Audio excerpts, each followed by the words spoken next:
Gormagat, Lascan Corla. Lascan Corla, this is a good budget. It's a good budget for every household in the country, for every individual.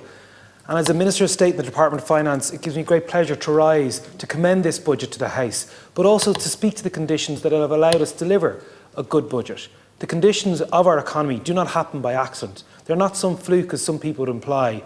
This is the product of over a decade of prudent, sensible financial management in the face of serious issues. Coming out of a financial crash that devastated our economy, led to near 16% unemployment, the travails of Brexit, a COVID pandemic, the likes of which we haven't seen in a century, a war in Europe, the likes of which we haven't seen in the Second World War, and a cost of living crisis that has impacted every household of every size and every business. But yet we stand here to deliver a budget on the back of an economy that is still growing, inflation rates that are some of the lowest in the European Union, and a full employment. We have more people in work in the country at the moment, 2.7 million people, than we had living in the state in the 1957s. The earning power of Irish people at the moment is highest than it's ever been in history.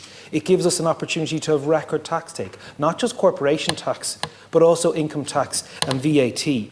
That allows us as a government to recognise something, and I would hope that we'd all agree that we all enter this House with the same ambition. We want to do it in different ways, and I acknowledge that, and that's good and proper. But we all want to make people's lives that little bit easier. We want to help people. That is the core of why we sought office, I would hope, and I think I would like to say that of all colleagues. And in this budget, we will see a cost of living package to be delivered this side of Christmas that will go direct to the people who need it the most, but also ensure that all those people in this state, all the people who pay the tax, who work hard, who play by the rules, get a little bit of their own money back. And equally, within the Department of Finance, we're able to introduce an ambitious taxation package that recognises the fact that Ireland has the lowest rate across the European Union, where you go in to pay the highest tax bracket.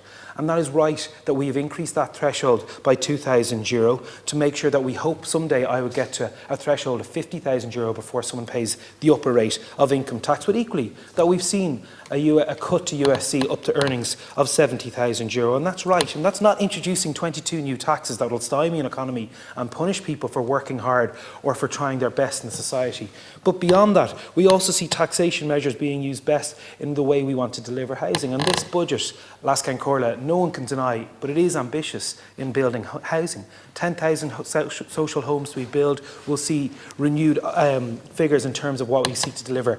Last year we delivered over 33,000 homes. This year it will be 40,000. But within this budget we see measures on the first hand that will work to make sure that actually individuals can build the homes, that will deter the over 200 homes that were bought by institutional buyers last year with the increasing of a stamp duty.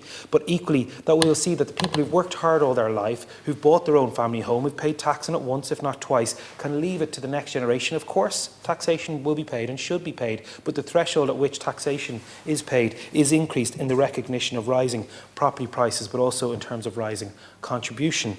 And there's two other points that I think are so crucially important. When I read some of the columnists today or some of the armchair economists, one, they say this will fuel inflation. Of course, we have seen that Irish inflation has come down drastically after the really high inflation rates of the previous 2 years. In fact, the flash inflation rate for September has Ireland lowest in the European Union at 0.2%. Secondly, this is a budget that provides for the infrastructural development of this state. The sale of shares in AIB will allow us to plough huge money, not just into housing, but also into energy, also into water provision, also to make sure that our country continues to be attractive to foreign investment, continues to be able to be supportive of indigenous economic growth. And that's why we see those infrastructure projects that are so desperately needed will get the real support and funding from this budget, never mind any discussion about any other windfall measures that will need to be spent and discussed in the first quarter of that year. But crucially, this is responding to a need of the population and of our businesses to make sure that we can continue to grow our economy. Because, Lascan Corla, without a growing economy, then any promise made in this chamber or any commitment to impact the societal and community needs of our country is just hot air, because you have to have a growing economy and you have to have an ability to plan for the future. Once upon a time we had a rainy day fund, and it was lambasted by many members in this House. But Lascan Corla, when it rained, we needed that fund desperately at the start of the COVID-19 pandemic. And now we have a situation where we have two funds set up recently Respectfully, Deputy. We have two funds set up in the brief time I have remaining, and the Deputy can interject thereafter, Lascan Corla. The two funds that are set up will plan for the future. Over €15 billion is now invested in those funds to ensure that when we need that support, when the economic tides change globally or indeed domestically, that we have those funds not only to dip into, but also to invest to generate a return for future generations of Irish people.